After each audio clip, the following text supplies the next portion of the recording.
कुंकुम कुंकुम हवा निघन ना मग कळत, कुंकुम कुंकुम हवा निघन ना मग कळत. मला विशेष करून माझं सांगणं आहे, तुम्ही त्यांना थांबवा, तुम्ही त्यांना थांबवा, कारण मला सुद्धा काही मर्यादा येतात. मी कचरा लागेल धुवून काढी, मी सोडणार नाही इथून पुढं. मी तर मराठीकडून बोललो, मग तुम्ही आमच्याकडून बोलायला पाहिजे. तुमचा काय संबंध रे त्याच्याकडून बोलायचं त्यांच्याकडून बोलायचं? काय समज तुम्हाला बोललो आम्ही काही तुमच्याबद्दल काही शब्द काढला? तुम्ही एकटेच काय ते काय तिरसिंगराव लागून गेले काय? मग भावना समजत असले समजून घ्या, नसता मी पुरा पान उतारा करीत असतो, एक सोडीतच नसतो.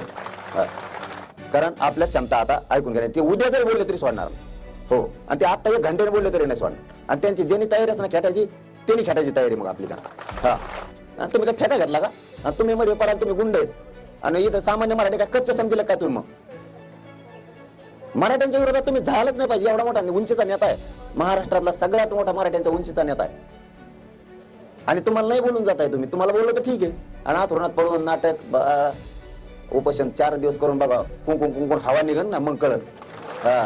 मराठा आरक्षणासाठी वारंवार उपोषण करणाऱ्या मनोज जरांगेवर नारायण राणे यांनी नुकतीच टीका केली होती.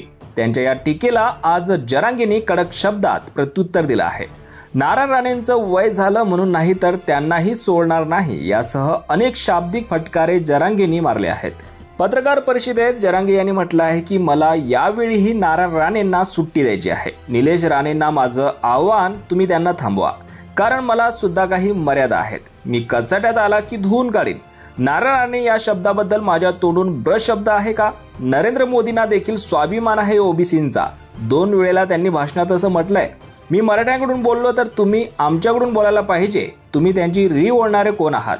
तुम्हाला आमच्या बाजूने बोलण्याचा स्वाभिमान असायला पाहिजे होता. तुम्ही एकटेच तेनसिंगराव लागून गेले काय? नारायण राणेंचं वय आहे, त्यामुळे मी त्यांचा आदर करतोय. मोठ्या किमतीचा माणूस आहे. माझ्या भावना समजत असेल तर समजून घ्या, नाही तर मी पुरता पान उतारा करत असतो. ही शेवटची संधी आहे, अशा शब्दात जरांगेंनी नारायण राणेंना निर्वाणीचा इशारा दिलाय.